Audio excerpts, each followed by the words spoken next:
Olá, muito boa tarde a todos e todas. Sejam bem-vindos e bem-vindas a mais um momento do Verde Experience, ao Green Fest Braga 2021. É com muita felicidade que a gente coloca um sotaque brasileiro, leva o português brasileiro para Portugal e recebe o sotaque de vocês também nessa programação incrível que o Green Fest montou esse ano. E aí, nesse último momento do Verde Experience de hoje, eu tenho 3 amigos, 3 pessoas que eu admiro, 3 cidadãos, e aí com letras caps lock, assim, sabe? Letras maiúsculas, pessoas que são ativistas nas suas atitudes cotidianas. Então, eu tenho muita felicidade em ter Cláudio, Marconi, Silvia. Tenho certeza que vai ser um momento espetacular para a gente trocar, para a gente aprender. E para começar, eu quero tanto escutar vocês que eu não quero perder muito tempo apresentando vocês. Eu quero que vocês já se apresentem rapidamente quando forem falar cada um, e já quero colocar aqui uma pergunta, porque eu tenho uma coisa comigo que quando o tema de um painel ele vem no formato de pergunta, eu fico logo querendo saber qual é a resposta. Então, como esse painel tem uma pergunta muito clara, né, se a gente já pode comemorar a escalada da diversidade na política brasileira, eu quero passar essa pergunta já para vocês, e aí vocês se apresentam rapidamente e já dão sua opinião, começando, por favor, por Silvinha.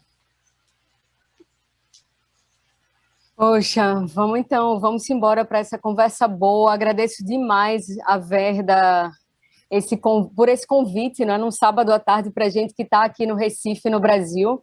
Portugal aí já é de noitinha, a noite começando, mas seguinte, eu nasci no Recife, na periferia do Recife, num bairro chamado Vasco da Gama. É um bairro que reúne hoje cerca de 35 mil habitantes. Então, toda a família da minha mãe é de lá. Eu não conheço, na verdade, a família do meu genitor. E eu estou contando isso para vocês porque isso importa muito, né? De onde a gente vem, o caminho que a gente traça e as ideias que a gente defende. Eu comecei minha militância numa ONG chamada Mirim Brasil, Movimento Infanto Juvenil de Reivindicação, também no Recife, mas com atuação no mundo.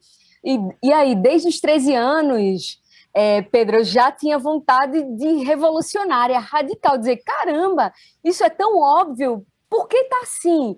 Vamos mudar essa coisa. Hoje tenho 39, a luta vale a pena, muita coisa mudou, mas o caminho ainda é longo para a gente poder dar a volta e fazer desse mundo um lugar justo, não um lugar digno de felicidade, de alegrias. E estou aqui nessa conversa com vocês para a gente seguir. Mas só passo a palavra com o seguinte, gente. Hoje o Brasil está nas ruas, 29 de maio o Brasil está nas ruas, ocupando as ruas, as redes, para dizer que a gente não aguenta mais esse governo Bolsonaro, a gente não aguenta não ter comida no prato, não ter vacina no braço e morrer na bala.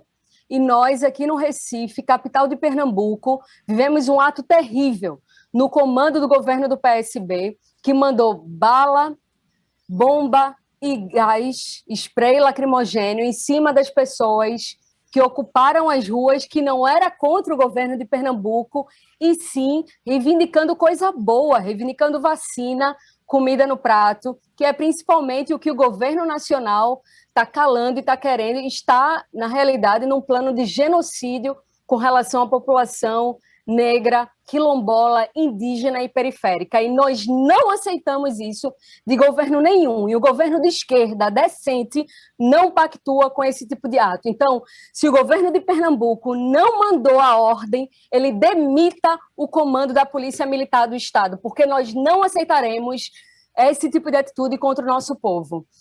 Desculpa, Pedro, que tenha me alongado, mas assim, são os nossos e as nossas nas ruas, e a gente está falando sobre política, sobre diversidade na política. E a política de Pernambuco ainda é feita pelos liberais brancos que colonizaram, que são os descendentes dos colonizadores da nossa terra.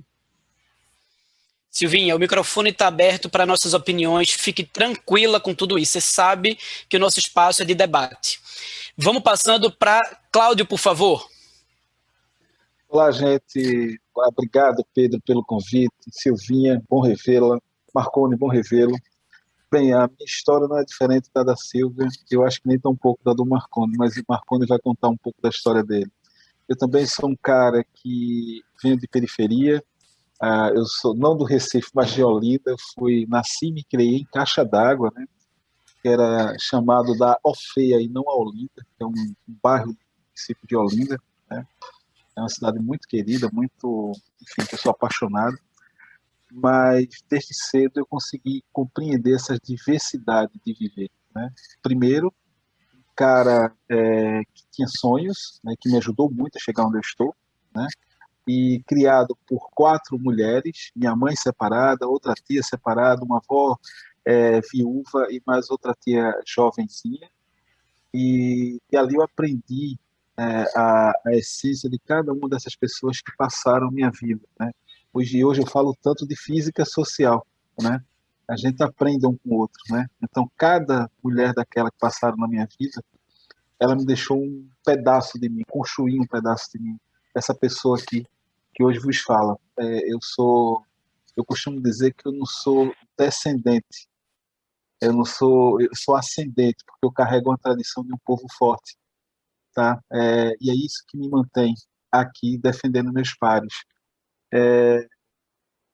Muitas vezes com o olhar, muitas vezes calado, mas sempre com atitude, saca? Tomando uma atitude e sempre um passo à frente.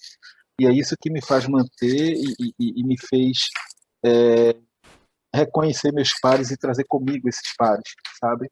Aonde eu estou, onde eu piso, sabe? Então é isso, Pedrinho. Não arredo o pé. Eu sou um cara que eu acredito sim na coletividade, tá? Eu acredito na cocriação, sabe? A gente não faz nada só, né? Isso aí é para quem acredita no que foi grito na margem do Rio Ipiranga, independência ou morte, né? Hoje, se a gente não se ligar nesse mundo, o que ele traz para a gente na interdependência ou morte, a gente realmente está fadado para morrer. Então, gente, eu sempre fui esse cara e sempre acreditei, né? E assim, eu gosto de falar um pouco disso, e aí vem essa particularidade da minha transição de compreender as coisas, Pedro, e aí me dê esse espaço para quem estiver nos ouvindo vai começar a compreender tudo isso. E hoje eu frequento esses dois mundos, quando eu falo de periferia, onde eu vivo hoje, porque aos meus 17 anos de idade não foi na escola que eu aprendi essa compreensão de perceber que a minha vizinha lá em Caixa d'Água, que eu a chamava de Grauce, passou a ser Glauce, que Veve passou a ser Vive e que advogado passou a ser advogado. Então, gente, eu usei a tecnologia mais primordial que a vida nos deu. Não é bits e bytes, é a humana. Eu fui atrás desse conhecimento. Por isso que muitas vezes eu brinco, eu digo, olha, eu nunca deixei a universidade atrapalhar meus estudos, porque eu não me preocupei com isso, sabe, Pedro? Eu fui atrás. E hoje estou aqui. E que bom que eu fico feliz, às vezes, de encontrar pessoas que se espelharam na minha trajetória e que estão fazendo a mesma coisa. Né? Como eu encontro pessoas que falam da trajetória da Silvinha, do Marconi, e é isso, cara. Então, eu estou muito feliz de estar aqui, não vou dizer bonde, porque tudo está tão deturpado nesse país, eu vou dizer nesse grande hub de bem, está aqui entre amigos, irmãos e amados. Obrigado, gente. Obrigado, Cláudio. Marconi. Pedrinho, deixa eu começar primeiramente agradecendo a você por estar à frente da Verda e estar à frente do festival. Parabéns pela organização. Também agradecer muito por estar junto de duas pessoas tão incríveis.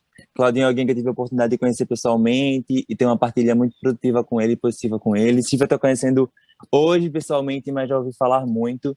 Então, fico muito feliz de estar nesse espaço com pessoas tão capacitadas e que são referências nessa discussão da política pública e da importância de pautar as nossas vivências, os nossos recortes, né? E aí, me apresentando rapidamente, eu me chamo Marconi Ribeiro, tenho 25 anos de idade, estou atualmente como secretário executivo de juventude aqui no município do Recife, na capital de Pernambuco, mas venho de uma trajetória de movimento social. Eu sou um jovem de periferia, e aí, mais uma vez, acho que as nossas histórias se conectam muito.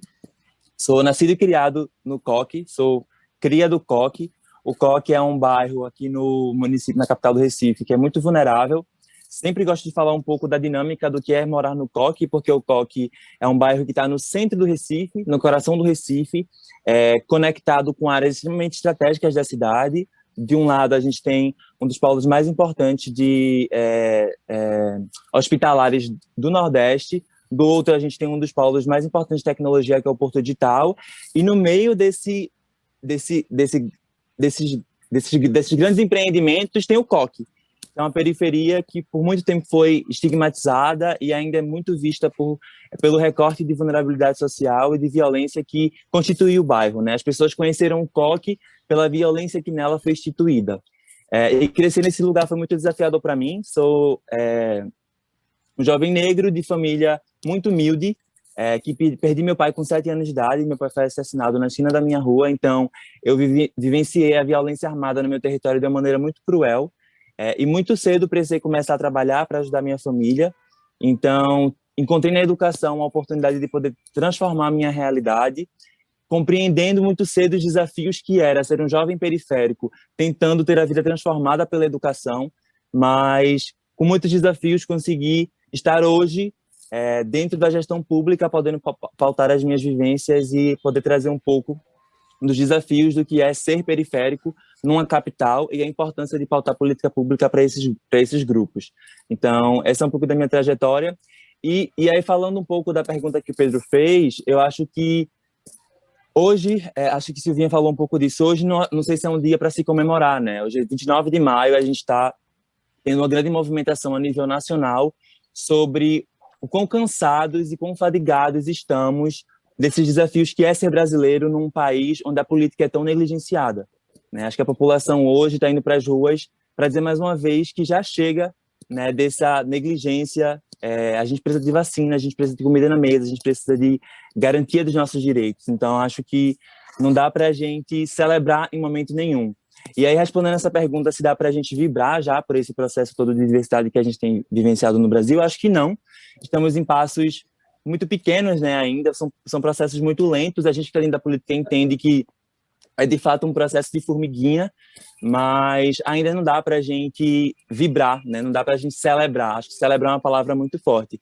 Dá sim para a gente ficar feliz por encontrar pessoas que protagonizam e conseguem pautar com seriedade a importância de política pública para todos e todas, olhando as suas singularidades, mas num país onde a maioria da população é composta por pessoas pretas, a maioria da população no recorte de gênero é composta por mulheres, num país de um pouco mais de 210 milhões de habitantes, e a nossa representação desses grupos dentro da política ainda é muito pequeno, eu acho que não dá para comemorar, né? Porque comemorar coloca a gente nesse espaço de comodismo, né? De achar que está tudo bem. E, na verdade, a gente tem que estar sempre pautando a importância de ter cada vez mais pessoas.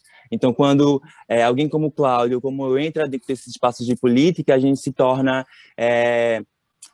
figuras representativas, mas a gente tem um papel muito desafiador de se tornar referência, para que outras pessoas consigam enxergar, através de nossas trajetórias, a oportunidade também e a importância de estar nesses espaços. Então, acho que é um desafio muito grande, mas a pequenos passos a gente vem transformando a sociedade, e eu tenho certeza que no futuro muito próximo a gente vai conseguir mudar um pouco desse quadro que ainda é nesse país, que é conhecido por ser multicultural e diverso, mas que na sua configuração política, perdão pelas minhas cachorrinhas aqui, na sua configuração política ainda não consegue abranger essa diversidade e incluir essa diversidade.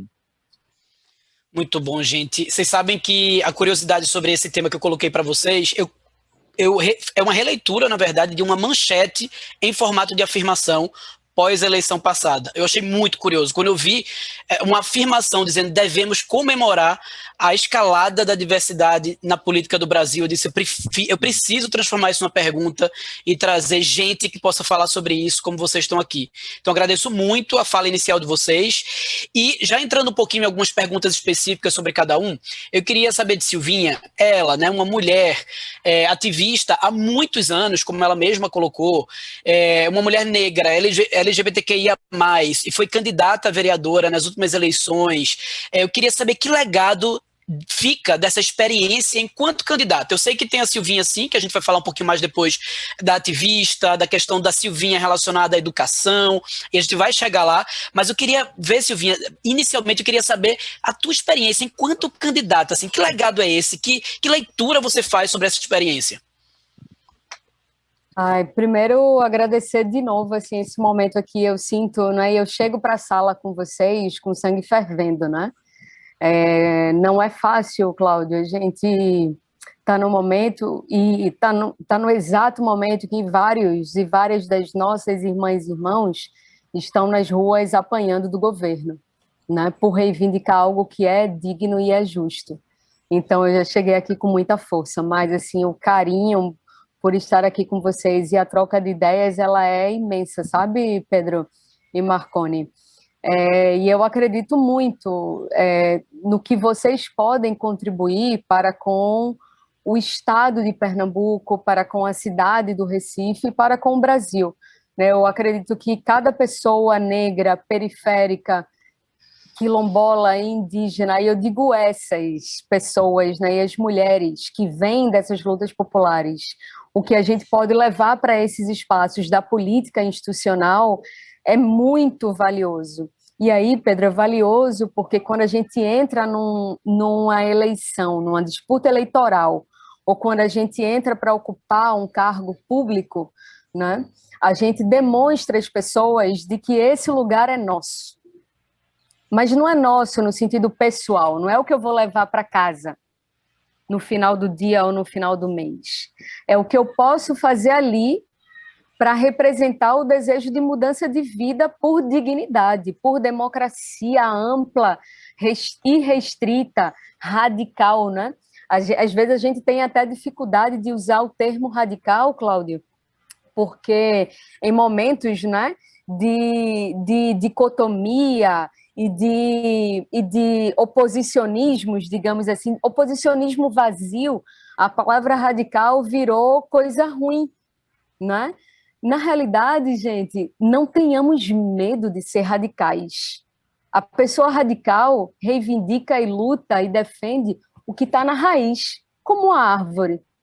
Imagina só se a gente podasse o radical da árvore, as raízes. Elas teriam como se segurar? Como florescer, como crescer? Não teria. Acaba sendo fluido, acaba sendo sem substância, né?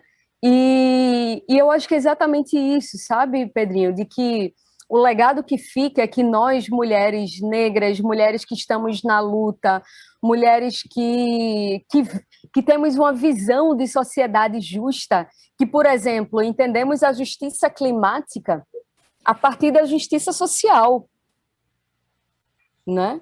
É entender que, por exemplo, a justiça climática, quando a gente fala na redução da emissão dos gases, a gente está falando do grande modelo de desenvolvimento de uma cidade, do estado, do país, da região, do continente, em que um país vai apostar o uso das suas terras para a produção ampla de cana-de-açúcar, de café, de soja, para exportação, ser uma economia, por exemplo, de uma base exportadora, né, de matéria-prima, e depois compra tudo de fora, transformado, mas, na verdade, compra em parte, né?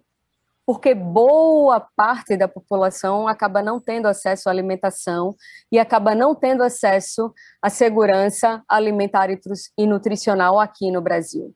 Então, justiça, quando a gente fala sobre justiça climática, a gente está falando sobre o uso dos recursos naturais para o bem viver, não é para o viver bem.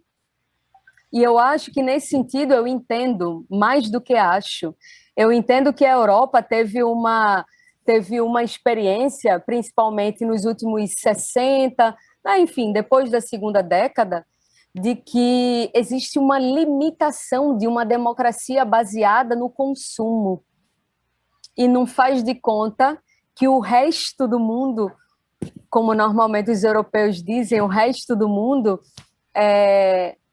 não tivesse saída de vida. Então, para mim, estar candidata, por exemplo, nas últimas eleições, foi um grande momento de construir um caminho, não é nem um legado ainda, né? Mas é um caminho, dizer, olha, a gente pode entrar na disputa. E mais, a gente pode entrar na disputa colocando sobre a mesa as ideias que a gente defende para a vida da gente no coletivo. Não é? E não entrar na disputa porque a gente vai ter mais chance de estar eleita porque o partido tal pode me eleger. Essa, inclusive, foi uma escolha que eu fiz, Pedro, e que me custou a eleição. Eu, por exemplo, que estou no PDT, Partido Democrático Trabalhista, que é um partido com uma história lindíssima, né, do Brizola, defensor da educação, o PDT, eu estou no PDT, fui candidata pelo PDT e o PDT estava na aliança com o PSB, o partido que ganhou a eleição. Eu era da diretoria do partido na cidade do Recife e fui contra essa eleição, essa aliança entre os partidos, né, entre o PDT e o PSB. E exatamente por isso, porque eu acredito que o PSB não está conectado aos desejos de vida da população pernambucana. Acho que, e é mais do que achar, a gente fala acho, né, porque vem do fácil, do que vem ali, mas as demonstrações da administração pública do partido que está aí na cidade e na capital demonstram que existem limitações tremendas para fazer com que esse espaço da política pública seja diverso. A partir do momento, por exemplo, e aí nossa candidatura foi a mais votada do PDT, mas não entrou. E as pessoas acham, é interessante isso, as pessoas acham, Cláudio, até hoje que eu fui eleita.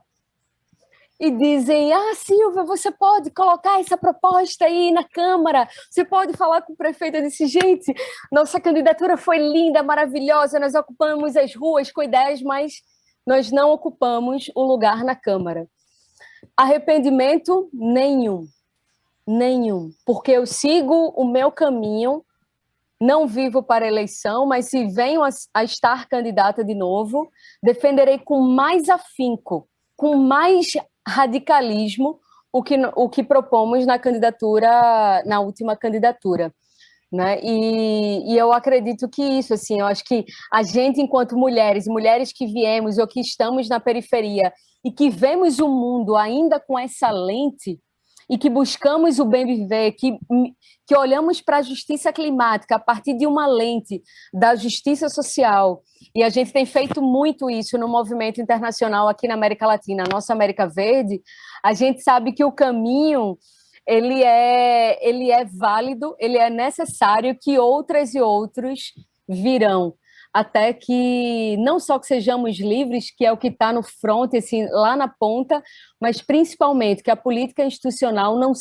deixe de ser ocupada por pessoas, por corpos, por mentalidades que ainda carregam e muito o sentimento de gerir o público de uma maneira colonialista e não pública, que ainda não tem o sentido da reparação histórica, né, que ainda não tem o real sentido do que é ser juventude.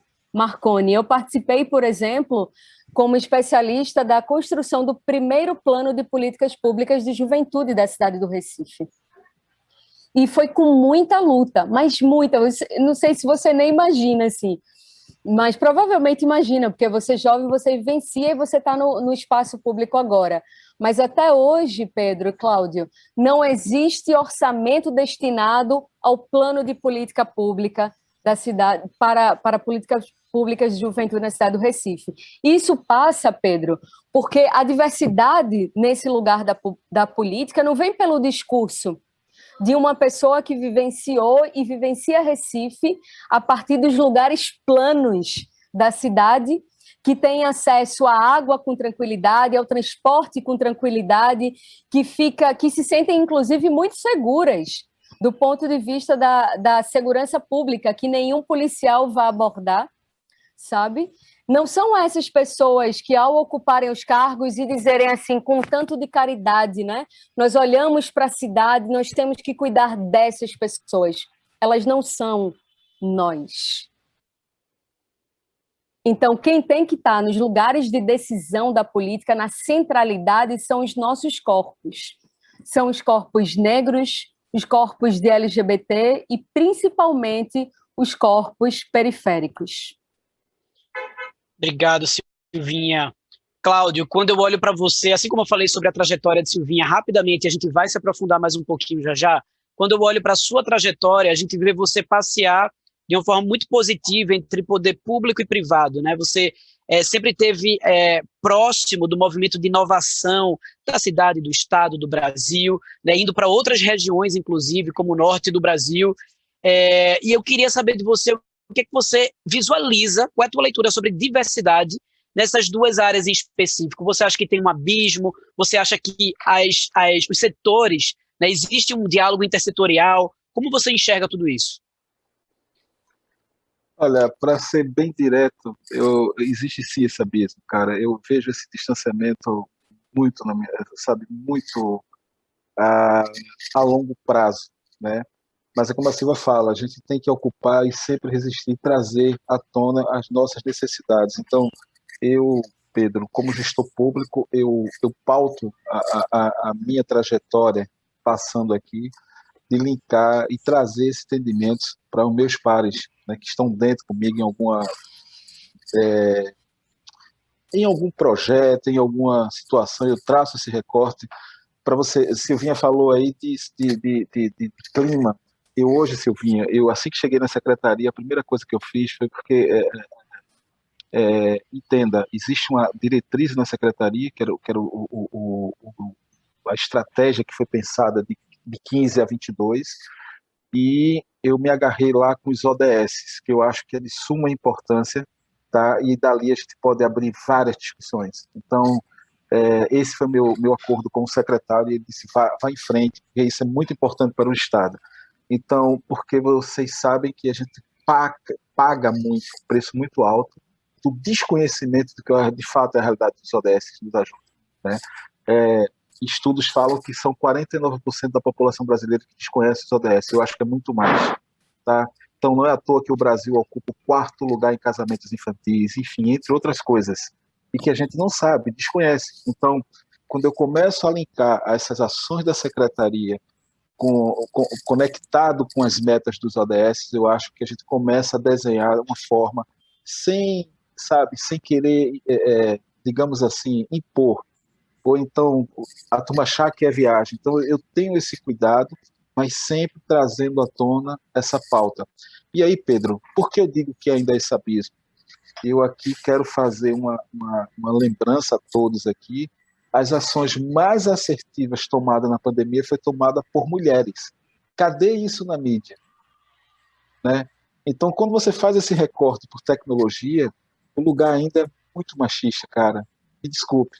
Eu falo isso com propriedade, sem medo de dizer, porque cadê as mulheres? E aqui eu trago um recorte muito interessante aqui para o Estado. 16% das mulheres de 25 a 22%, de 22 a 25 anos hoje dentro do Estado, elas são formadas, enquanto os homens são 11%. Então, você tem ideia, na bolsa que a FACEP disponibilizou, 26.400 bolsas do ano 2000, Pedro, 56% foi feitas por mulheres, essas mulheres que ocuparam esses espaços. Hoje, se você botar a nata onde se fala em iniciação científica dentro do Estado, as mulheres predominam, mas cadê essas mulheres? Percebe? Então está tudo lá. Então, eu tenho hoje 168 mil mulheres formadas. Cadê esses presentes no lugar de fala? Percebe, Silvinha?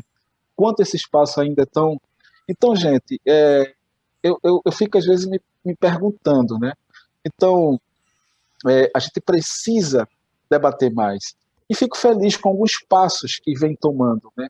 O Porto Digital criou aquele projeto Minas, mulheres na programação, mulheres criou o Porto Mais, voltado ao público LGBTQ+. Então, a discussão está vindo. Agora, é interessante também falar, e aí eu falo isso como Cláudio, não falo isso como gestor público, que isso não caia no limbo de modinha, que isso não caia, que isso é um assunto sério, gente. Isso a gente tem que estar batendo todo santo dia, entendeu? Eu sei o que eu ralei para chegar onde eu estou, entendeu? Então, eu digo que eu já estou com a couraça aqui, né, Silvinha? Você também, Marconi. Então, cabe a gente trazer essa compreensão, entendeu? Para tudo isso, para a gente começar a nivelar as coisas, Pedro. Mas dizer a você que ainda está muito distante, escuta a trajetória da Silvinha e veja, ela deu um passo, mas veja quanto tempo a Silvinha está nessa trajetória. Veja quanto tempo Marconi está na trajetória, veja quanto tempo eu estou. Eu não falei a minha idade, eu tenho 47 anos, cara.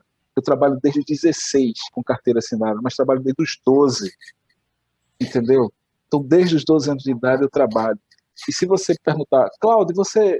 Cara, eu já fui militar por 4 anos, eu conheço bem, onde eu fui julgado, às vezes, no quartel, pelo fato de ser criado com 4 mulheres, que achavam, esse cara aí, não sei não, porque foi criado por mulher, simplesmente por eu simplesmente defendê-las, porque eu sabia o que minha mãe passou, eu sabia, sabe, o que me fortalecia era eu voltar para beber da minha fonte, sabe, voltar para minha origem, estar lá, o cuidar da minha periferia, do povo cuidar de mim, sabe, o Claudinho, que é aquele menino pequeno que subia no pé de manga e tal, e escutava aquelas senhorinhas que me cuidavam, sabe? Então, Pedro, eu tenho que trazer esse entendimento. Eu digo que eu quero ser hub, saca? Então, a gente tem discutir a macropolítica da branquitude brasileira, Pedro, é muito difícil, entendeu? Muitas vezes as pessoas não vão compreender quando a gente se importa, mas eu digo, Silva, hoje que eu sou um cara didático, eu estou mais paciente, sabe? Eu acho que a idade vai chegando. Não que eu não acho isso que não acho que você faz, isso não é radicalismo, não. É se impor mesmo. A gente tem que se impor, saca? Então, eu sou muito didático. Então, o cara me dá eu reprimo, sabe? Eu vou... E aí, cara, que é isso, saca? Então, eu sei o que eu cheguei, eu sei que eu passei para chegar aqui, inclusive receber apertos de mãos em painéis internacionais e as pessoas limpar a mão na calça porque pegou na mão de um negro, sabe? Recentemente, minha esposa conversando comigo, falando, eu sei como foi sua trajetória, nesses ambientes, Marconi, que eu e você frequenta hoje de tecnologia, muitos me olhavam, o que esse cara está fazendo aqui? Porque eu não tinha trajetória, eu não tinha sobrenome, percebe? Então, Pedro, para você atravessar tudo isso, ainda bem que eu tive lastro, lá no passado, aquele momento de transição, de Grauce para Glauce, aquilo lá me deu lastro, cara, saca? Então é isso, sabe? Então eu procuro. Cláudio, tu pratica Black Money? Pratico. Saca? Pratico. Eu reconheço meus pares. Cláudio, tu pode dar uma entrevista aqui, Dia da Consciência Negra, querida, eu trabalho o ano todo. Por que você não me procura um ano todo? Só quer que eu fale no Dia da Consciência Negra. Pelo amor de Deus, não faço mais isso, Pedro. Eu não preciso disso. Saca? Eu sou Cláudio, esse cara de caixa d'água, que hoje mora em outro lugar. Mas eu não perco a minha essência, saca? Eu reprimo, eu educo e eu cuido dos meus. Então é isso, sabe, Silvinha? Aonde eu estiver, e esse é o acordo. Vai me deixar trabalhar, vai me deixar fazer isso, senão não tem acordo, eu não vou. Eu não vou. Então é isso, eu acho que um bom cenário é esse, é você começar a ver o que foi discutido no mundo, porque eu comecei agora... É como o Silvinha falou, porque algumas palavras hoje se tornaram perigosas no nosso vocabulário, inclusive social. Se você fala de social no nosso vocabulário, você é comunista. As pessoas estão deturpando tudo, não é verdade? Então, Silvinha, a gente hoje vive esse momento atípico. Então, eu não abro mão da minha essência. Eu não me vendo, porque eu sei que o meu povo sofreu para a gente chegar até aqui, né, Silvinha? Você também, Marconi. Então, gente, eu não posso decepcionar esse povo. Eu não posso perder essa tradição desse povo guerreiro, saca? Então, aonde eu colocar o pé, eu vou falar de negritude, eu vou falar de diversidade, eu vou falar de mulher. Cara, quer escuta ou não.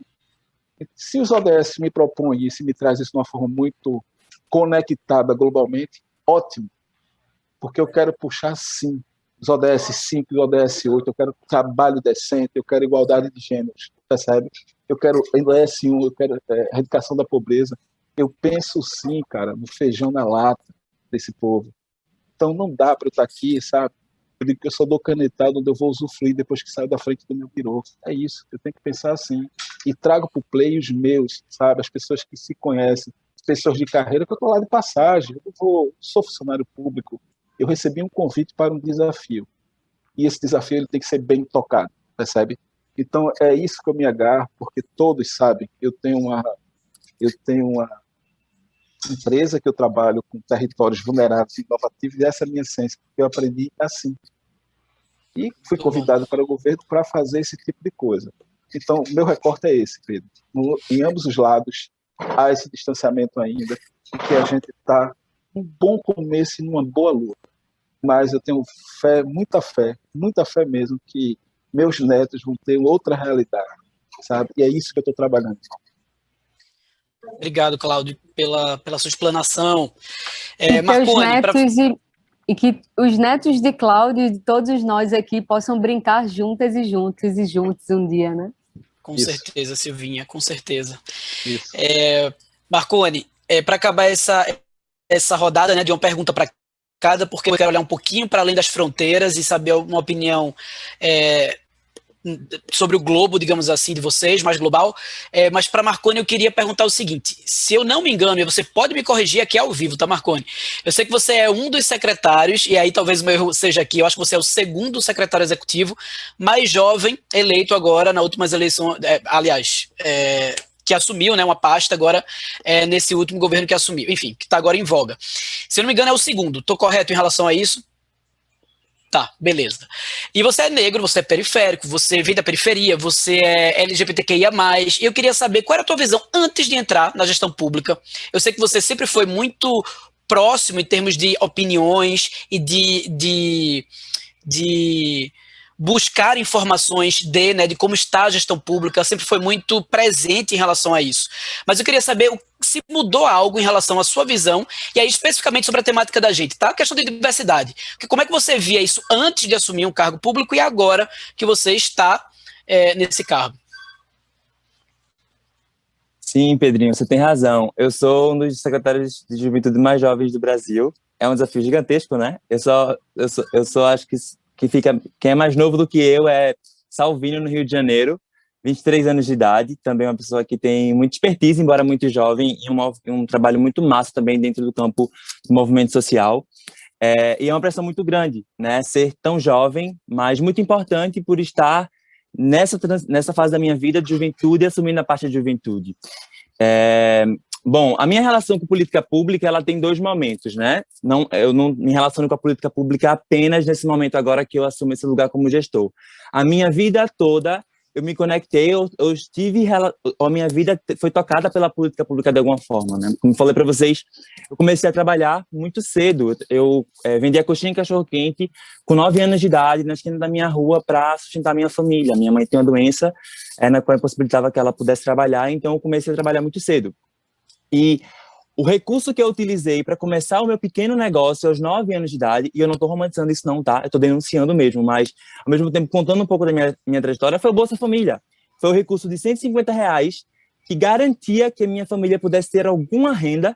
Foi esse recurso que eu utilizei para começar a comprar a carrocinha na prestação, né? Comprar um toldo e começar a fazer esse negócio. Então, a política pública começa na minha vida nesse momento. Com 16 anos de idade, uma política pública instituída no governo do estado tocou a minha vida também, que é o programa Ganha o Mundo, um programa instituído ainda na gestão de Eduardo Campos, no campo da educação, que oportunizava que jovens de escola pública, do ensino médio, tivessem a oportunidade de estudar inglês e fazer o intercâmbio através de um programa de bolsas, né, para países, ainda nesse primeiro momento, de língua inglesa, para o Canadá. Então, a política pública, mais uma vez, toca a minha vida nesse sentido. Voltando para o Brasil, eu tive minha vida tocada pela política pública no processo de ingressão à universidade, né? Porque existe uma discussão muito grande aí sobre a universidade, as instituições públicas de ensino, né, as universidades públicas, se elas é de fato um lugar que abraça de fato a população periférica, né? Não sei se é um espaço que é gratuito, que era para ser para todos, mas em sua maioria é ocupado por pessoas brancas que têm acesso, que têm a oportunidade de seguir um ciclo educacional com maior qualidade e conseguir se inserir, porque é um processo de competitividade. Então, a política do ProUni, o Programa Universidade para Todos, me garantiu ingressar na universidade no curso de Relações Internacionais, que é um curso extremamente elitista, e que eu e mais um outro jovem éramos os únicos jovens negros na minha sala e éramos um dos pouquíssimos jovens negros de toda a instituição, da Faculdade de Damas.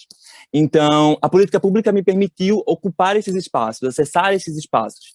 Então, a minha relação com política pública nesse primeiro momento foi de ter sido beneficiado dela. Então, a mesma forma que eu fui beneficiado pela política pública, eu também tive a oportunidade de poder compreendê-la na sua maior complexidade e entender os desafios que eram essas políticas públicas. Então, tá, eu ingressei à universidade, mas ainda tenho um desafio gigantesco, que é não conseguir transitar. Eu tenho que pegar 2 busões para chegar na faculdade, enquanto meus amigos de sala de aula têm o seu carro, que ganhou aos 18 anos por ter passado no vestibular. Eu volto para a periferia às 11 da noite, desço na Joana Bezerra e tenho que andar 20 minutos para chegar na minha casa às 11 horas da noite, num bairro extremamente violento. Então, são várias nuances. Ter conseguido acessar uma oportunidade de estudar inglês e entender que eu sou um dos pouquíssimos que eu conheço aqui na minha comunidade. Eu sou, além de mim, só mais uma outra jovem no COC que conseguiu ter acesso a essa política. Então, eu tive a política pública a tocar na minha vida, mas eu sempre fui um grande crítico da própria política pública. Eu tinha a capacidade de poder criticar, porque eu vivenciei essa política de alguma forma. E aí, quando eu entro na gestão, eu já entro na gestão entendendo esses desafios, né? E quando o João me fez o convite, o prefeito da cidade me fez o convite para assumir a parte da juventude, eu fiquei muito feliz, porque eu disse, que oportuno, né? Que oportuno para mim ser um jovem negro de periferia, LGBTQIA+, que tenho minha vida tocada pelas políticas públicas, estar nesse espaço para poder dialogar sobre a importância de garantir o direito dessa população também dentro da gestão pública, né? Então, é importantíssimo, mas ao mesmo tempo é muito desafiador. Acho que esse trouxe um pouco dessas nuances, né? E eu já tinha uma relação muito boa com a gestão na perspectiva de estar lá cobrando, de estar criticando. Por muito tempo eu tive uma aversão muito grande à política, porque eu não tinha compreensão de que a política tocava a minha vida. Então, eu tinha uma aversão muito grande à política, quer dizer, eu acessei o ProUni, acessei o Ganho Mundo, fui beneficiário do Bolsa Família a minha vida toda, mas eu olhava para essa perspectiva como a obrigação de vocês garantir que eu tinha isso.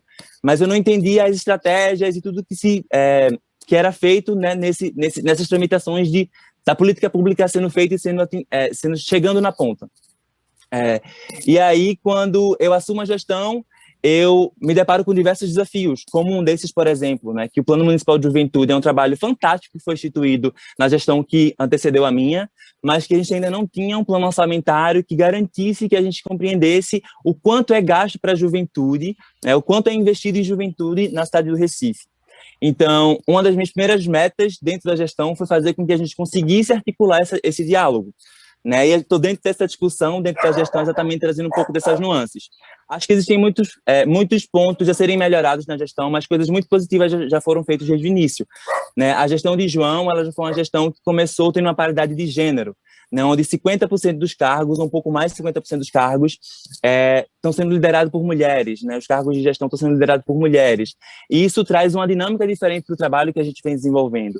Mas, ao mesmo tempo, são pessoas que têm vivências e recortes de muitos acessos e muitos privilégios. Então, está aí o desafio para mim, enquanto Secretaria Executiva de Juventude, ter o papel de articular, né? Acho que sempre quando eu falo o que é a Secretaria Executiva de Juventude para mim, a Secretaria Executiva de Juventude é um espaço de articulação. De eu conseguir estar nesse espaço, porque eu sou, sim, um corpo estranho, né? Eu sou um corpo estranho dentro da gestão pública, acho que Claudinho também se compreende como um corpo estranho dentro da gestão pública, porque quando é que você pensa que um jovem negro de periferia, de um recorte tão específico, está dentro da gestão e está podendo pautar as suas vivências dentro da gestão. Então, no primeiro momento, eu tive essa compreensão de que eu estou aqui entendendo que o desafio é muito grande, mas nesse espaço a gente precisa ser estratégico. Então, o diálogo ele é muito importante.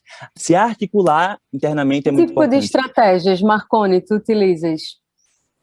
Bom, dentro da Secretaria Executiva de Juventude, a gente Agora, gente, vou pedir só para ir rapidão, tá? Que a gente está indo já para o direcionamento final e eu quero fazer uma perguntinha ainda para todos vocês. Tá. Mas pode responder, Silvinha. Claro, falando um pouquinho da construção da minha equipe.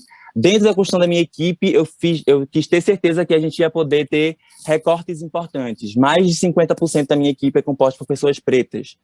Mais de 50% da minha equipe é composta por mulheres. Dentro desse recorte da minha equipe, que somos 9 pessoas, 1/3 é composto por pessoas LGBTQIA+. Uma dessas pessoas é uma jovem trans, que está tendo dentro da minha gestão a oportunidade de ter a sua primeira oportunidade de emprego e dentro desse espaço poder compreender o que é política pública e poder pautar as suas vivências da política pública. Jarda, por exemplo, fica à frente, que essa jovem trans, ela fica à frente do Comitê Intersectorial e do GT Juventude Negras por Direito, que é um GT e um comitê que é instituído com todas as secretarias, onde a gente pauta a vivência da juventude negra no Recife e dentro do comitê a gente pactua tudo que é necessário ser discutido sobre política pública, incluindo a discussão sobre o Plano Municipal de Juventude, que é um plano que foi feito com a sociedade civil, acho que você participou dessa construção, e nele a gente tem metas que precisam ser alcançadas. Então, dentro do comitê e nessa articulação diretamente com os gestores públicos, a gente consegue pautar a importância de garantir que essas políticas possam ser efetivadas ao longo desses 4 anos da gestão. E a gente também tem o Conselho Municipal de Juventude, que é um conselho muito ativo e muito importante dentro da gestão, onde a gente consegue ter uma relação direta com as lideranças que fazem parte das RPAs e também as lideranças da organização da sociedade civil, onde a gente consegue trazer as demandas que vêm que não está dentro da gestão, para dentro da gestão. Então, tudo que está acontecendo, que muitas vezes não é visto pela gestão pública, dentro do Conselho Municipal de Juventude a gente consegue pautar, discutir, e esse processo de articulação é muito importante, porque nesse processo de devolutiva para a sociedade civil, a gente convoca cada um dos gestores. Então, a gente está com dúvida com relação a como está sendo pensada o direito à cidade, então a gente vai convocar as secretarias responsáveis. A gente está pensando a questão da violência contra a população jovem negra no Recife, então a gente vai convocar as secretarias responsáveis por isso. Quando a gente pauta gênero, a gente vai chamar as secretarias responsáveis por isso. Então, tem estratégias que a gente tem montado. Além disso, a gente também tem o nosso diagnóstico da condição juvenil, que é um trabalho que eu estou muito feliz que a gente vai poder colocar para o mundo. Um diagnóstico que foi feito fazendo um recorte de territorialidade no Recife, onde a gente consegue, através dos territórios, compreender quais são os principais desafios que cada um território tem, olhando para gênero, raça, questão econômica, violência, saúde, educação. Então, a gente consegue entender nas áreas do Recife, sobretudo nas áreas mais vulneráveis, quais são os principais desafios que a gente tem e como é que a gente pode pautar a política pública, fazendo com que essa política pública consiga chegar na ponta. Então, é um desafio muito grande. Mas nesse processo todo, nessa perspectiva de diversidade e a importância disso, eu, enquanto corpo estranho, um dos poucos jovens negros dentro da gestão, sendo gestor público, tenho um desafio muito grande de ter um trabalho didático, né, de fazer com que as pessoas se sensibilizem sobre as pautas que na minha vida foi tocada sempre, né, enquanto jovem negro LGBTQIA+, a importância de sensibilizar essas pessoas sobre essas pautas, porque elas nunca vivenciaram isso. Então, para elas não faz nenhum sentido, mas para mim faz total. Eu tenho dentro desse espaço a oportunidade de discutir isso de forma mais ferrenha. Mas a construção da minha gestão, da minha equipe e o trabalho que a gente vem desenvolvendo tem sido muito positivo, porque o feedback que a gente tem recebido tem sido muito positivo e eu fico muito feliz com isso. Muito bom, Marconi. Gente, eu tenho 1 minuto mesmo, então eu não quero nem que vocês falem muito mais do que eu vou perguntar. O que eu quero é um nome para ficar de olho na política internacional referente à diversidade, por exemplo, que vocês dizem, dê uma olhada nessa galera aqui, dê uma olhada nessa pessoa, na verdade, nessa pessoa aqui. Aí eu vou chamar de um em um, vocês falam o nome, beleza? Pra gente encerrar. Silvinha, um nome aí pra gente ficar de olho. Eita, ficou sem o som. Áurea Carolina. Áurea Carolina. Cláudio. Tô sem teu som também, Cláudio. Tô com Silvinha. Tá com Silvinha. Marconi. Eu posso dizer 2? Eita, lá vem, vá. Vai, Marconi. Já falou demais. Com todos. Eu vou dizer Kamala Harris, mas eu também queria frisar Alexandria Ocasio-Cortez. São 2 pessoas que eu acho que são importantíssimas na política norte-americana. Gente, muito obrigado pela presença de vocês. Uma boa conversa feita de opiniões. Então, desde o comecinho, quando Silvinha trouxe a opinião dela, até o final, com essa conclusão de Marconi, para mim é isso. É esse tipo de conversa que eu gosto de ter, debater, sentar no café, no happy hour. Muitíssimo obrigado, gente. Só engrandece ter vocês por perto, viu? Até a próxima. Beijo. Obrigado, valeu. Valeu. Êxito, Marconi. Tchau, Cláudio. Obrigado. Tchau, Janeiro Silva. Tchau, Cláudio. Obrigado, Valeu. Pedrinho. Um abraço a todos. Pedrinho, tchau. querido, beijo grande. E venham para Recife.